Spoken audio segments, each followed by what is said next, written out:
Nous avons vu beaucoup de choses dans cette série, mais nous n'avions pas encore tout vu. Nous n'avions pas vu les camps de concentration du football à Buenos Aires en Argentine, où 4 et 3, j'ai bien dit 7 stades, 7 cages géantes d'une contenance totale de plus de 600 000 places peuvent accueillir par semaine plus d'1 million de fanatiques. Quand je dis fanatiques, d'ailleurs, le mot est léger, vous jugerez mieux tout à l'heure. Oui, 7 stades différents donc, contenance variable de 65 000 à 125 000 têtes, du ciment pour certains séants, du bois comme ici pour d'autres. C'est une ancienne plaza qui n'a pas encore brûlé. En d'autres lieux, nous pouvons voir 2 stades séparés seulement par une seule petite rue.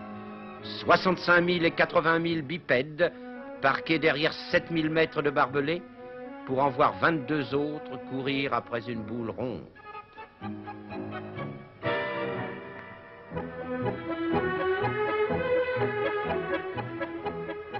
C'est comme ça là-bas. C'est une industrie florissante, qui est d'ailleurs en pleine expansion encore, parce que le terrain humain est bon. Alors, dans cet univers obnubilé, il y a un monsieur qui ne perd pas le nord. Oh non, il ne perd pas le nord. Monsieur Armando. Il voit plus grand encore. Il est président du club Boca Junior.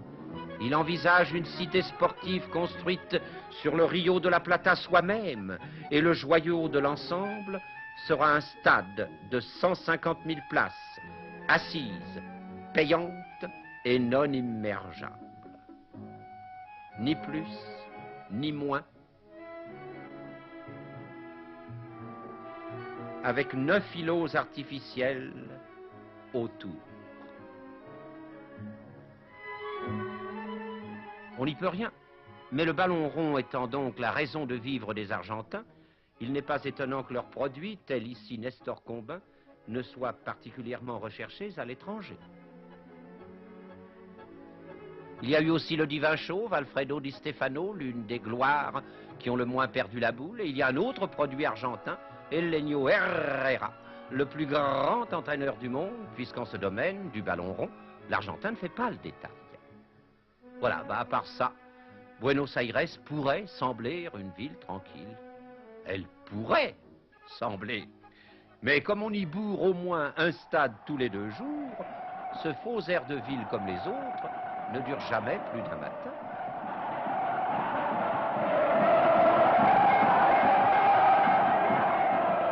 Les supporters de Boca Junior vont au stade. C'est un hors-d'œuvre.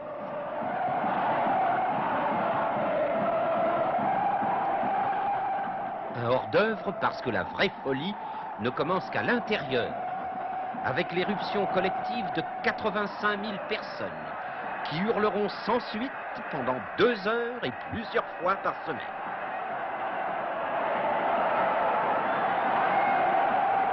Il peut même y avoir plusieurs éruptions à la même heure et dans la même ville. Éruption volcanique non encore étudiée par Haroun Tazieff, mais nécessitant cependant quelques élémentaires précautions.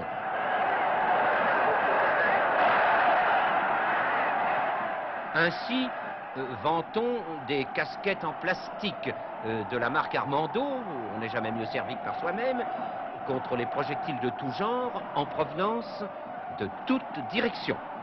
Ça, c'est une chose.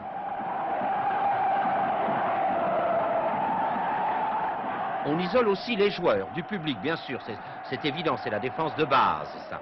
Mais on divise ensuite le public en tranches successives et séparées. Les femmes, par exemple, sont entre elles, parce qu'elles sont peut-être un peu plus fragiles. Et les enfants sont aussi entre eux. C'est une charmante nurserie où l'on apprend le métier de supporter très jeune.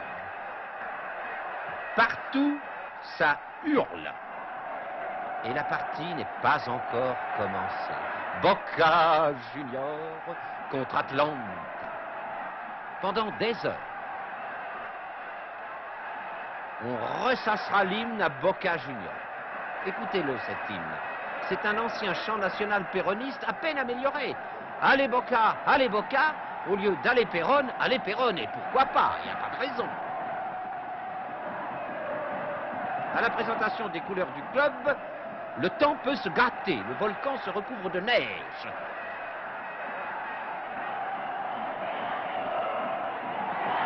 Les pétards sont interdits.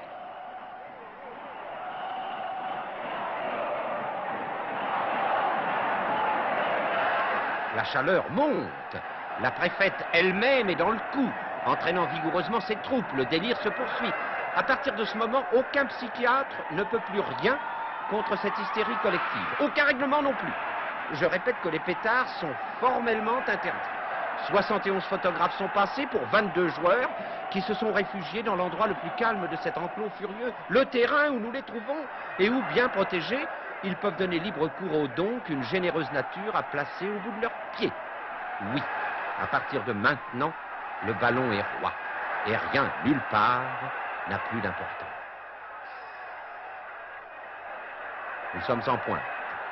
Nous parvenons maintenant au stade de la superactivité de l'énergie, en présence d'un phénomène humain devant lequel on ne peut plus que prier pour l'avenir de l'homme et le repos du Père Teilhard. Prions, mes frères, et communions, ma sœur, dans ce qui pourrait bien être la fin du monde, la défaite de Boca Junior, âprement défendue par 22 pieds et 85 000 gorges. Ah, et puis Barca, Père Noël, la bande sonore parle d'elle-même, non ?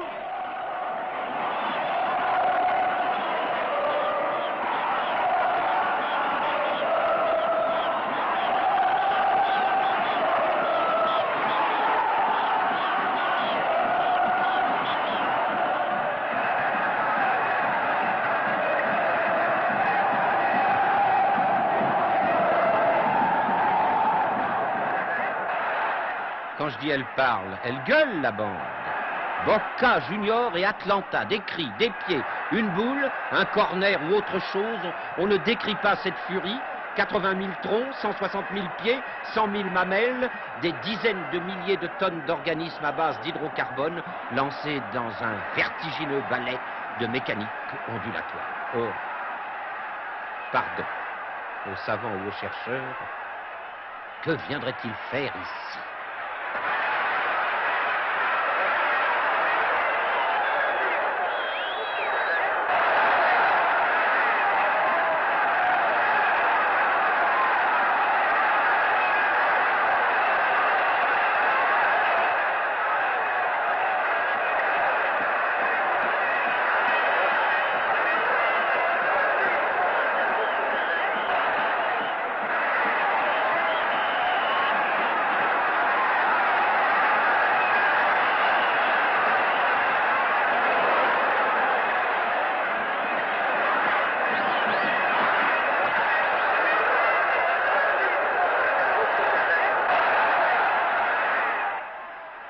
Parfois, un but. On ne sait pas pourquoi. Mais ça peut faire une révolution, avec tous les risques que cela comporte. Risque grave, si le ballon va à gauche quand la foule le voulait à droite. Ça peut aller chercher dans les 30 morts, dans les 100 blessés graves, et dans un bon demi-millier d'éclopés pour une grande semaine. Comme à Lima, l'an passé.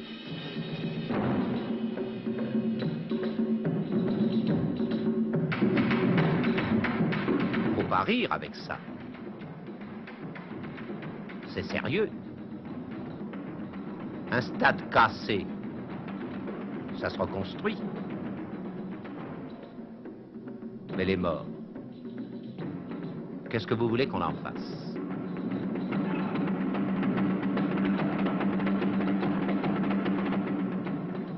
Eh bien, on les enterre.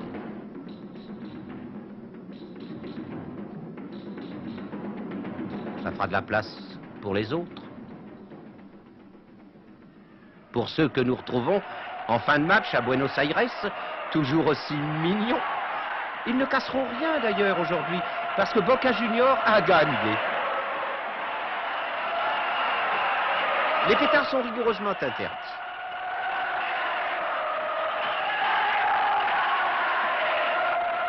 De cet amas fulgurant, seule la crème, c'est-à-dire les joueurs, iront à Londres. Ce qui est un peu dommage, car j'aurais aimé voir les dignes policemen anglais aux prises avec ces foules. Voyez, les dieux sont accompagnés de longs hurlements pour parcourir le fond du cratère. Et le trop-plein se répand dans les rues, dans les places, dans les cabarets. On dansera, on chantera jusqu'à l'aube et même quelquefois jusqu'au prochain match, puisqu'une boule de cuir est là-bas une idole. On cite le cas d'un enragé, mis en bière après testament, avec un ballon au flanc. Voilà 3 ans qu'ils se dégonflent ensemble.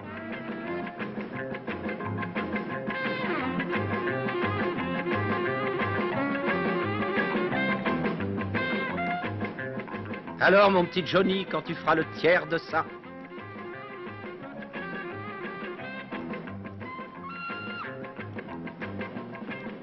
L'Argentine gagnante en Angleterre. Bah, ce serait tout de même la moindre des choses. N'est-ce pas, messieurs? Aujourd'hui au vert à Birmingham, et qui portait des noms célèbres. Les noms de Roldan, Roldan le Fort, de l'Aliana à l'œil noir, de Santoro au doux visage de poète, de Ferreiro aux noires moustaches d'Alidienne, ou de Mario Caldou à l'air de Christ inspiré.